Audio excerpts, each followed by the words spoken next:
नमस्ते मित्रांनो, आत्तापर्यंत तुम्ही माझ्या व्हिडिओला जो काही प्रतिसाद दिला आहे त्याबद्दल मी आपला अत्यंत आभारी आहे. तर आपण आधी FYBAचे विषयावरचे पुस्तक आणि प्रश्नपत्रिका यांचे व्हिडिओ बघू आणि नंतर मग FYBCOMचे बघू. HN हिंदी ह्या पुस्तकाचा सुद्धा आपण रिव्ह्यू घेऊया.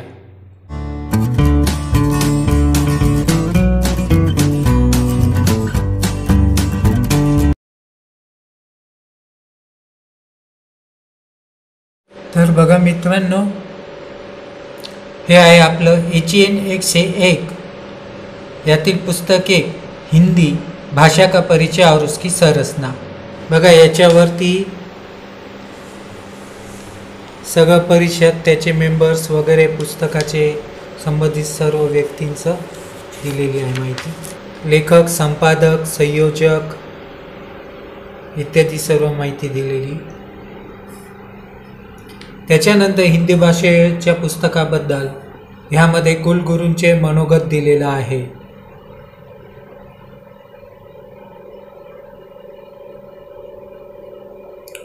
भाषेचं महत्त्व सांगितलेलं आहे. त्यानंतर याच्यामध्ये बघा पुस्तक 1 आणि 2 मध्ये काय काय कंटेंट्स आहेत त्याची लिस्ट दिलेली, आणि इकडं आहे पुस्तक 1चं कंटेंट्स.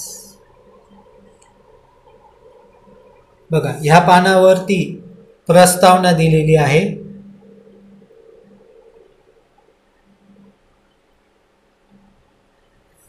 ते इथं दिलेलं आहे हिंदी राष्ट्रभाषा, राजभाषा और संपर्क भाषा. आता बघा याच्यामध्ये आपल्याला पहिल्या लेसनमध्ये इकाई 1 मध्ये काय शिकायला मिळणार आहे. हिंदी भाषा का उद्भव और विकास कैसे हुआ, राष्ट्रभाषा व्याख्या, व्याप्ति और स्वरूप, राजभाषा किसे कहते हैं उसकी व्याप्ति और स्वरूप, और संपर्क भाषा की जो व्याख्या है उसकी व्याप्ति और स्वरूप. तो देखिए इधर उद्देश्य दिए, माना ये लेसन पूरा करने के बाद आपको ये सारी चीज़ें आ जाएंगी. जैसे राष्ट्रभाषा हिंदी के विविध रूपों को स्पष्ट कर सकेंगे, राष्ट्रभाषा, राजभाषा और संपर्क भाषा के फर्क को समझ सकेंगे, एक ही भाषा हिंदी इन 3 अलग अलग रूपों में कैसे और क्या कार्य करती है इसे समझ सकेंगे, और राष्ट्रभाषा के महत्व को स्पष्ट कर पाएंगे.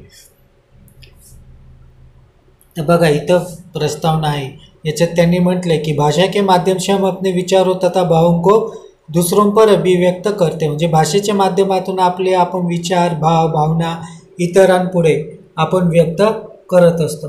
तशा प्रकारे बघा भाषा विज्ञान वेत्ता संसार की भाषाओं को विभिन्न कुलों तथा उपकुलों में विभाजित करते हैं. जसं की भारत युरोपियन कुल, सेमेटिक कुल, म्हणजे असे भाषांचे वेगवेगळे कुल आहेत. कुल म्हणजे काय की जिथून भाषांची निर्मिती झालेली आहे ती सर्व याच्यामध्ये माहिती दिलेली आहे.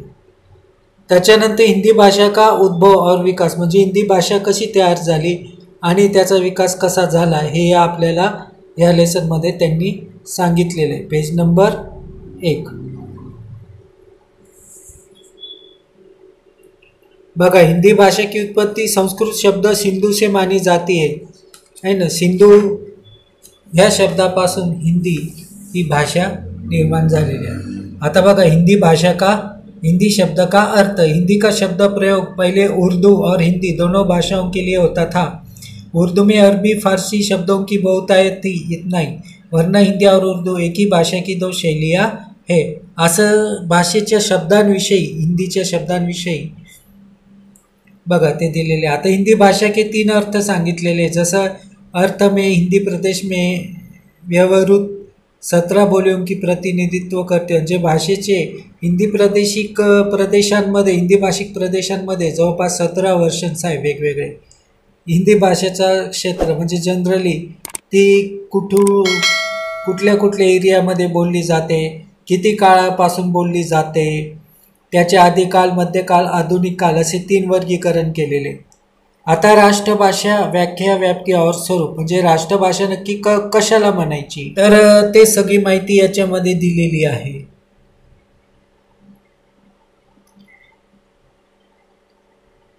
आणि मग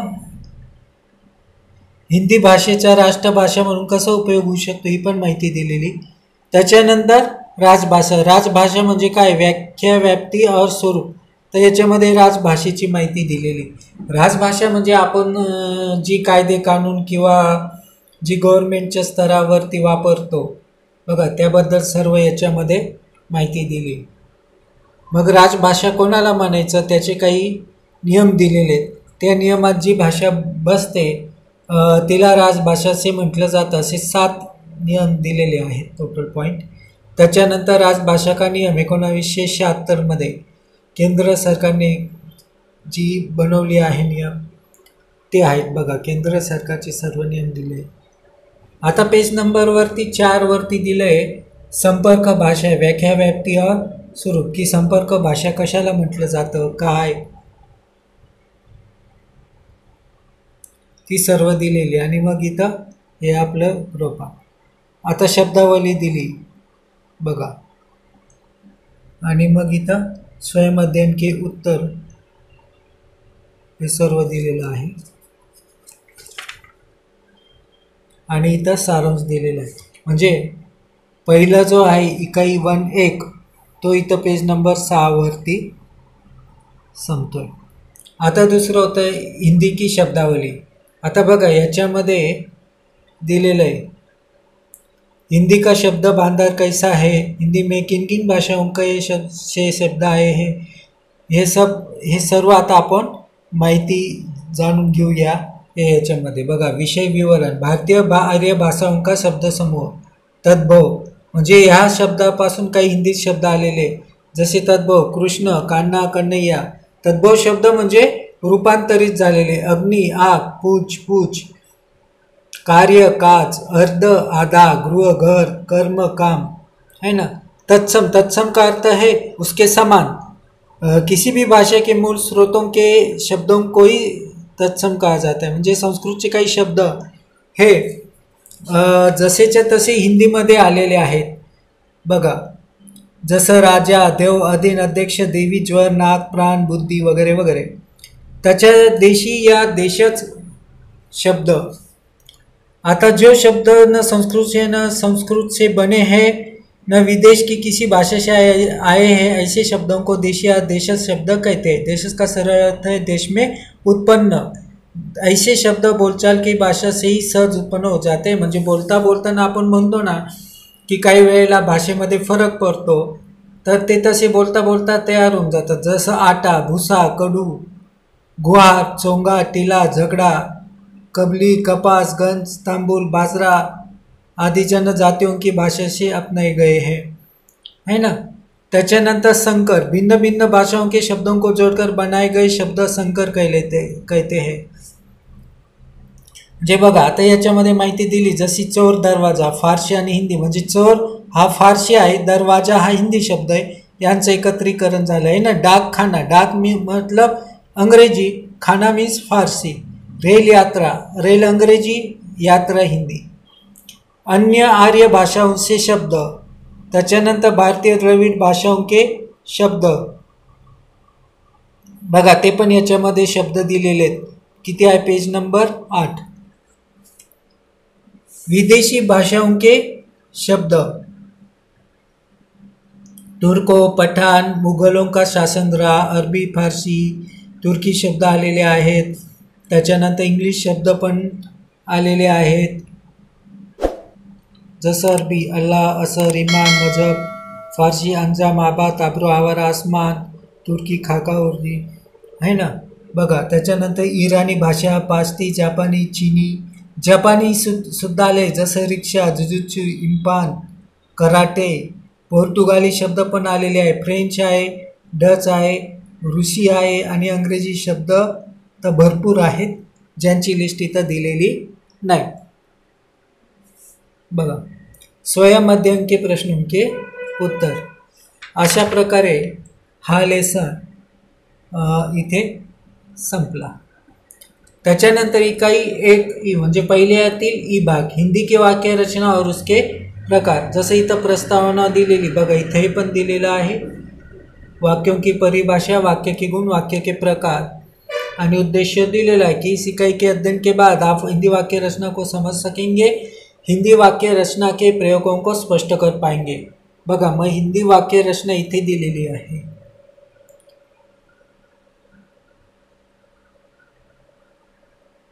याच्यात वाक्य के गुण दिलेले आहेत, काय काय आहेत ते, योग्यता, आकांक्षा, सन्निधी आणि रचना की दृष्टि से वाक्य के प्रकार पण याच्यात दिलेले आहेत।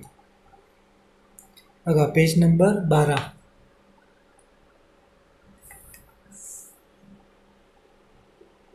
याच्यात काही शब्दावली दिलेली आहे कठीण, आणि मग हे इथं दिलेलं आहे सगळं सारांश, आणि 13 वरती पहिला प्रश्न, जे पहिला लेसन संपला।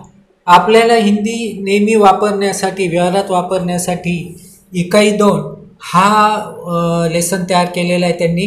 प्रयोजनमूलक हिंदी म्हणजे आपण व्यावसायिक ठिकाणी, कार्यालयांमध्ये, ऑफिसमध्ये किंवा समाजामध्ये हिंदीचा वापर कसा करायचा त्याच्या संदर्भाने याच्यात माहिती दिली है। कार्यालयीन शब्दावली की परिचय दे सकेंगे, व्यवहार पत्र, वाणिज्य पत्र व्यवहार, कार्यालयीन और वाणिज्य पत्रों की रचना को स्पष्ट कर सकेंगे, हिंदी भाषा के व्यवहार प्रयोग में कुशलता प्राप्त कर सकेंगे। बघा, हिंदी प्रस्तावना इथे दिलेली आहे आणि इथं विषय विवरण दिलेलं आहे। कार्यालयीन शब्दावली म्हणजे कार्यालयात कसे कसे, जसं कार्यालय के नाम, पदों के नाम, प्रशासनिक शब्द, पेज नंबर 14 आणि पेज नंबर 15 वर। आता बघा इथं दिलेलं आहे कार्यालयों के नाम, याच्यामध्ये काय दिलं आहे, 3 रकाने दिलेले आहेत। एक आहे मराठी, दुसरा आहे हिंदी आणि तिसरा आहे अंग्रेजी। म्हणजे कसं आहे की जसं मराठीमध्ये आपण आकाशवाणी म्हणतो, हिंदीत आकाशवाणी म्हणतो, इंग्लिशमध्ये म्हणतो ऑल इंडिया रेडिओ, है ना। जसं त्याच्यानंतर आहे मराठीत आपण म्हणतोय खाते, हिंदीत म्हणतात विभाग आणि इंग्लिशमध्ये म्हणतात कमिशन डिपार्टमेंट। तर असे ते सगळे शब्द दिलेले आहेत। बघा, राज्य परिवहन ते स्टेट ट्रान्सपोर्ट, प्राधिकरण आता काही शब्द मराठी आणि हिंदीमध्ये सारखेच आहेत। आता बघा, जसं मराठीत महामंडळ, हिंदीमध्ये निगम आणि वेअर हाऊसिंग कॉर्पोरेशन इंग्लिशमध्ये। त्याच्यानंतर शाखा ही मराठीत पण हिंदीत पण शाखा आणि इंग्लिशमध्ये ब्रांच असे दिलेले आहेत शब्द। त्याच्यानंतर पदों के नाम, आरोग्य अधिकारी, स्वास्थ्य अधिकारी, हेल्थ ऑफिसर, है ना, असे जे गव्हर्नमेंटमध्ये विविध पदं असतात त्यांचे नावं दिलेले आहेत की मराठी काय आहे, हिंदी काय आहे आणि इंग्लिश काय आहे।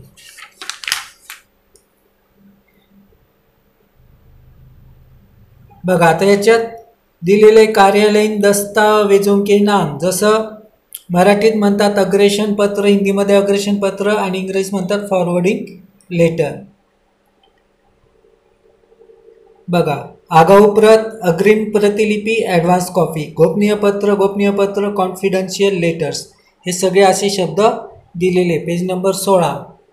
बघा, हे सर्व शब्द दिले। अन्न प्रशासनिक शब्द मराठी, हिंदी, इंग्लिशमध्ये असे सर्व शब्द दिलेले आहेत। आता कार्यालयीन पत्रव्यवहार कसा केला जातो त्याची सगळी माहिती याच्यात दिलेली आहे। बघा, कार्यालयीन पत्र के गुण, त्याच्यात काय काय वैशिष्ट्य असायला पाहिजे, कार्यालयीन पत्र व्यवहार के भेद म्हणजे बघा प्रकार, विविधता, जशी अधिसूचना, अर्धशासकीय पत्र, अनुस्मारक आदेश, कार्यालयीन पत्र, है ना। त्याच्यानंतर कार्यालयीन पत्र की रूपरेखा दिलेली आहे सर्व, आणि बघा ही एक रूपरेखा दिलेली कार्यालयीन पत्र कसं असतं त्याची ती फॉर्मॅट आहे, पेज नंबर 18 वर। बघा, पृष्ठांकन वगैरे सगळी माहिती दिलेली आहे। सरकारी पत्र, अर्ध सरकारी पत्र काय असतं, ते कसं लिहायचं असतं त्याचं एक पत्र नमुना सुद्धा इथे दिलेला आहे। ज्ञापन, सरकारी जे जाहिराती वगैरे दिलं जातं, प्रार्थनापत्र, आवेदनपत्र वगैरे, त्याची सुद्धा इथे एक नमुना दिलेला आहे। हे बघा, ज्ञापन का नमुना है ना, कार्यालयीन ज्ञापन। बघा, ज्याला आपण म्हणतो ना सूचना वगैरे, आदेश, त्यानंतर बघा परिपत्र, वाणिज्यपत्र व्यवहार कशासाठी असतो, वाणिज्यपत्रों की गुण, वाणिज्यपत्रों की रूपरेखा, हे सर्व दिलेले. जसं वाणिज्यपत्राचा एक नमुना दिलाय पेज नंबर 23. बघा त्याच्यानंतर विविध पत्रांचे नमुने दिलेले आहेत, माहिती दिलेली आहे त्या नमुन्याची आणि ते नमुने दिलेले आहेत. बघा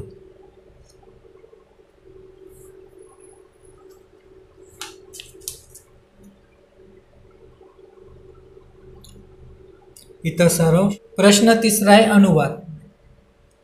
अनुवादाचे फरक, मराठी से हिंदी में व्यावहारिक अनुवाद, मुहावरा और अनुवाद है ना, मुहावरों और कहावतों का अनुवाद. आता ती सर्व इथं माहिती दिलेली. बघा विषय विवरण दिलेलं आहे. अनुवाद के भेद, शब्दानुवाद म्हणजे हा शब्दानुवाद म्हणजे काय, या जागी शब्दावर शब्द ठेवले जातात फक्त. व्यावहारिक अनुवाद, ह्या व्यावहारिक अनुवादामध्ये भाषा शैली, शब्दक्रम आदि की अपेक्षा विषय का महत्त्व होता है, व्यवहार का महत्त्व होता है, जे त्याच्यामध्ये ते बाकी इतर गोष्टी बदलू शकतात. रूपांतरण, बघा रूपांतरणमध्ये काय केलं जातं की अनुवादक की अपनी भाषा की प्रकृति, संस्कृति और अपनी अभिरुचि के अनुसार मूल कथन में आवश्यक परिवर्तन कर अनुवाद प्रस्तुत करता है, तब वो रूपांतरण होता है. म्हणजे तो जसं इंग्लिश असेल तर त्यांच्या संस्कृतीचं, त्या गोष्टीचं आपल्या हिंदीमध्ये रूपांतर करताना संस्कृती इतर गोष्टींचं पण रूपांतर केलं जातं. मराठी से हिंदी में गद्यांशों का अनुवाद, मग ते मराठीतून हिंदीत कसं अनुवाद करायचं, भाषांतर करायचं ते पण दिलं आहे. अनुवाद में लिंग वचन भेद, अनुवाद करताना लिंग वचन वेगवेगळे येतात. जसं मराठीमध्ये शिकार हा शब्द, मराठी में शिकार हा शब्द स्त्रीलिंगी आहे, तर हिंदीमध्ये तो काय आहे, पुल्लिंगी आहे. म्हणजे अनुवाद करताना असं स्त्रीलिंगी पुल्लिंगीकडे पण लक्ष द्यावं लागतं. आणि त्याची सगळी माहिती ह्या पुस्तकात, हा पेज नंबर किती आहे, 31 वर दिलेली आहे. 30 आणि 31 वरती हे सर्व आहे. बघा अनुवाद में कारक भेद आहे ना, असे जे वेगवेगळे फरक आहेत, प्रकार आहेत अनुवादाचे, ते सर्व दिलेलं आहे, सर्व दिलेलं आहे. अनुवाद में क्रियाभेद, मी झोपतो, मी गातो, राम निघाला, सीता म्हणाली मी पण येईन, मैं सो गया, वह गाता है, राम निकल पड़ा, सीता ने कहा मैं भी आ जाऊंगी. तर बघा सर्व जे काही आहे ते पण दिलेलं आहे. कुछ अन्य भेद, जसं मराठीत तू केली, हिंदी में तू और तुमको दो सर्वनाम होते, तू का हिंदी में प्रयोग बच्चे और बहुत निकट के व्यक्ति के लिए होता है, कई बार निराधार दिखाने के लिए भी होता है ना. असं सर्व त्या शब्दांचं कसं वापर होतो, काय होतो, त्याची डिटेल माहिती दिलेली आहे. व्यावहारिक अनुवाद, त्याची पण सर्व माहिती दिली. समाचार का अनुवाद कसं होतं आहे ना, लोक भविष्य, बघा हे त्यांनी सगळं दिलं आहे. विज्ञापन का अनुवाद, जे जाहिरातीचा अनुवाद कसा करायचा वगैरे, हे सर्व दिलेलं आहे.